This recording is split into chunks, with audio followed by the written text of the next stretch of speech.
और हर व्यक्ति को परमात्मा का भजन करना ही चाहिए, क्योंकि वो आया ही राम काज के लिए है यहाँ।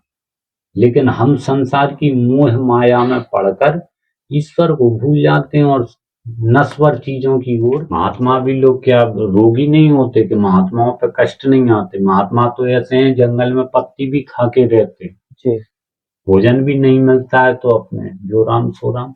आटे ही है तो आटा घोर के पी गए सीताराम। कर्मों का भोग सबको भोगना पड़ता है, ठीक? हम पूर्व जन्म में क्या कर्म करके आए हैं, और इस जन्म में यदि पूर्व जन्म में नहीं भोगा तो इस जन्म में भोगना पड़ेगा। तो कष्ट तो व्यक्ति की। सीताराम दोस्तों संतों से मिलने की इस अगली कड़ी में आज आपको लेकर आए हैं बांके सिद्ध के पहाड़ों में। आप ये पहाड़ देख सकते हैं, काफ़ी बड़े बड़े और ऊंचे ऊंचे काफ़ी बीहड़ जंगल हैं। इन जंगलों के अंदर प्राकृतिक गुफाएं बनी हुई हैं। उन गुफाओं के अंदर कुछ संत रहकर बसों से भजन साधना करते आ रहे हैं, तो आज आपको उनके दर्शन कराने वाले हैं। तो आइए चलते हैं दोस्तों सीधा संतों की गुफा की ओर। ऊपर जाने के लिए ये सीढ़ी मार्ग है और चारों तरफ से आपको काफ़ी बीहड़ और घनघोर जंगल देखने को मिलेगा। ये सामने दोस्तों पहाड़ की चोटी दिखाई दे रही है, यहीं पर महाराज जी की गुफा भी है। काफ़ी बड़ी बड़ी चट्टानें और बड़ी बड़ी गुफाओं के अंदर यहाँ महात्मा भजन साधना करते हैं। सिद्ध हैं सभी, जितने साधक आए जी, उन पर सिद्ध बाबा की ऐसी कृपा हुई कि वो स्वयं सिद्ध हो गया। अच्छा। तो वो बांके सिद्ध के नाम से यहाँ विराज। यहाँ के एक संत हुए परम पूज्य श्री गोमती दास जी महाराज, जिन्हें प्रत्यक्ष दर्शन देकर अयोध्या के लिए भेजा था। वहां पर उन्होंने जो है हनुमत निवास की स्थापना की। वहां ये कई सिद्ध महापुरुष ऐसे हैं जो आज भी उस गुफा में अदृश्य रूप में आज भी तपस्या कर रहे हैं। भक्त यदि कोई ऐसा होता है जिसके पास भजन है तो उसे प्रत्यक्ष दर्शन भी होता है, साक्षात्कार भी होता है।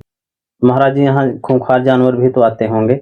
हाँ, महाराज जी के समय रहे हैं, जो बड़े महाराज जी हैं गुफा में बैठे हैं। तो ये वैसे तो शेर की ही मियाद है। अच्छा। यहाँ जंगल में शेर भालू रहते थे पहले, और महाराज जी साधना करते थे तो बगल में बैठे रहते थे शेर भालू, और बोलते नहीं थे। और जैसे कोई यात्री भी आते थे तो वो बोल देते थे कि जाओ आप ऊपर निकल जाओ, तो वो चले जाते थे जानवर। इतना उनका मतलब जो है मानते थे उनकी। अच्छा। हाँ, जिस दिन महाराज ने इस शरीर को छोड़ा था तो उसके दूसरे दिन समाधि की परिक्रमा करके लोग बताते हैं, यहाँ के जो पुराने भक्त हैं, कि दूसरे दिन शेर ने भी परिक्रमा करके वहीं बगिया में नीचे स्थान पे जो समाधि स्थल है वहां अपने प्राण छोड़ दिए थे। कर्मों का भोग सबको भोगना पड़ता है, ठीक? हम पूर्व जन्म में क्या कर्म करके आए हैं, और इस जन्म में यदि पूर्व जन्म में नहीं भोगा तो इस जन्म में भोगना पड़ेगा। तो कष्ट तो व्यक्ति की आत्मा को निर्मल बनाकर मन को पावन करते हैं। कष्ट पीड़ाएं तो जितनी होंगी उतना अच्छा है, वो आपके पापों को छीन करती हैं। उस कष्ट के समय में यदि आप हरि भजन करते रहो तो आप और निखार आएगा, ईश्वर के प्रति और समर्पण होगा। देखो, इंसान जब दुखी होता है तभी भगवान को याद करता है, सुखी में कोई नहीं करता है। सुखी में कोई नहीं आएगा, क्योंकि अपने ही कार्य में बिजी रहता है, व्यस्त रहता है, उसे फुर्सत ही नहीं। जब दुखी होता है, संकट आते हैं, तभी भगवान याद आते हैं मनुष्य। तो ये तो कष्ट सुख ये तो लगे रहते हैं। आपने जो कर्म किया उसे तो भोगना पड़ेगा। आत्मा को पवित्र करने के लिए यमराज जी नरक में ढकेलते हैं।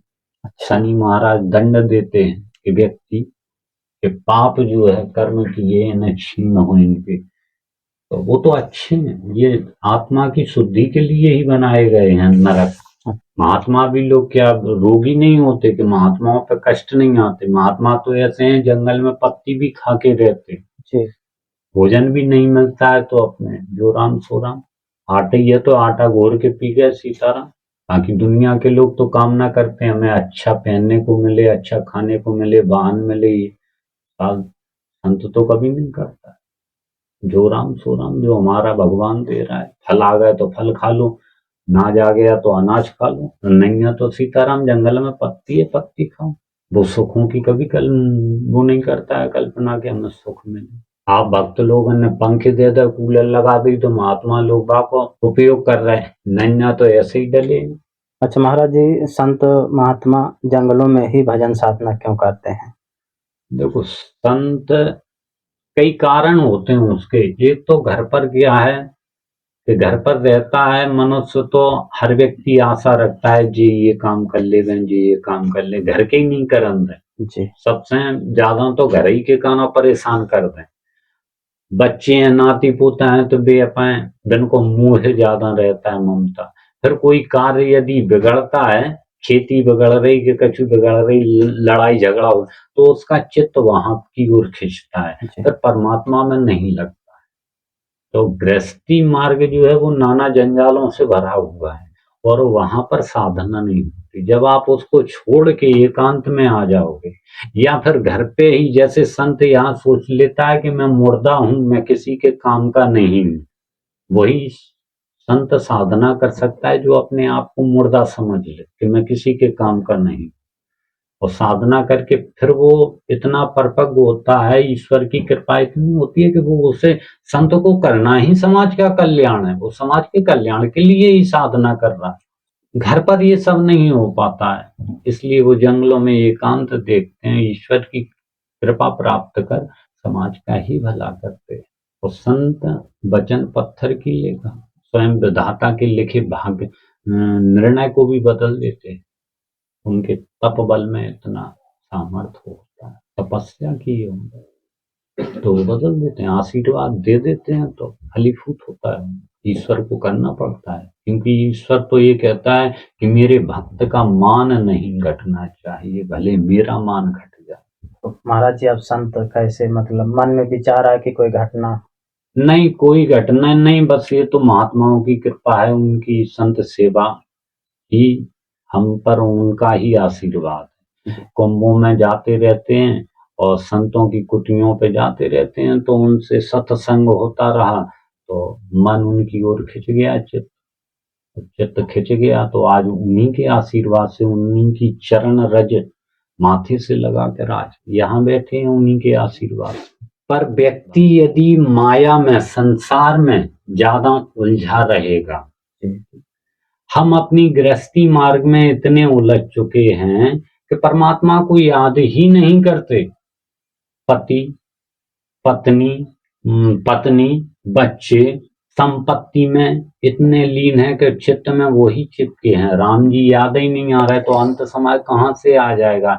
क्योंकि आपका तो चित्त यहाँ चिपका हुआ है कि हमारी फैक्ट्री चले, हमारी दुकान चले, हमारा होटल चले, हमारा फलाना, हमारी बिटिया को ब्याह हो जाए, हमारी पत्नी सुखी रहे, हमें ये मिल जाए ये मिल जाए। आप संसार में मन लगाए हुए हो।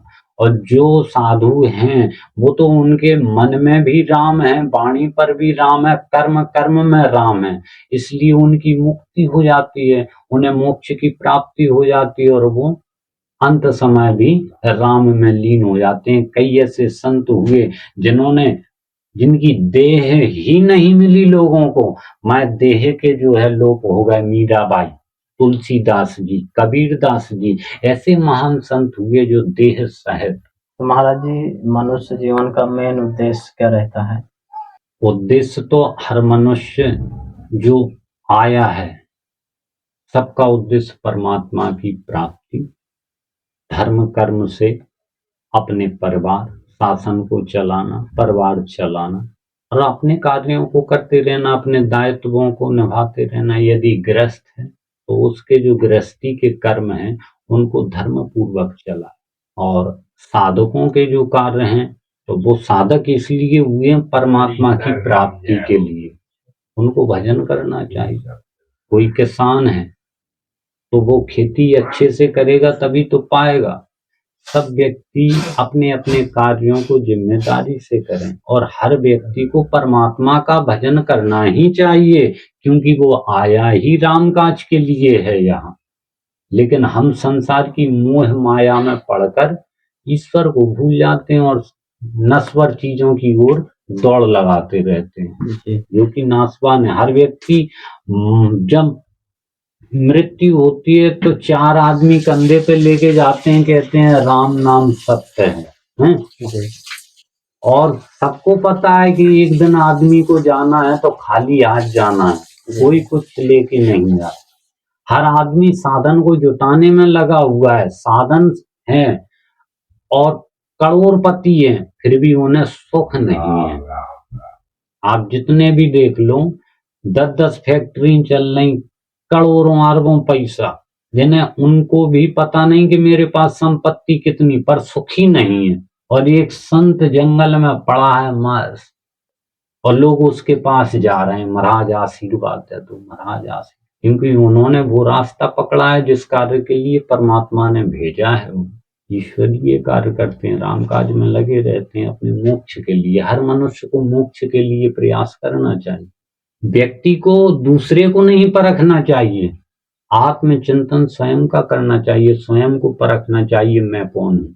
हर व्यक्ति में इतना सामर्थ्य है, इतना पावरफुल, नर से नारायण बनने की क्षमता ही मनुष्य में है। मनुष्य ही ये समझ लो कि ब्रह्म है स्वयं, उसके अंदर ही सब कुछ है। वो अपनी कुंडलियों को जागृत कर ले तो भूत भविष्य वर्तमान सब कुछ देख सकता है, आने वाले हर संकट को समझ सकता है। ये मनुष्य के अंदर, प्रत्येक मनुष्य, चाहे वो किसी भी जाति का हो, हर जाति के व्यक्ति के अंदर इतना पावर है कि वो अपनी कुंडलियों को जागृत कर ले, स्वयं ही वो ब्रह्म है। हर मनुष्य ब्रह्म का ही अंश है, उस परमात्मा का।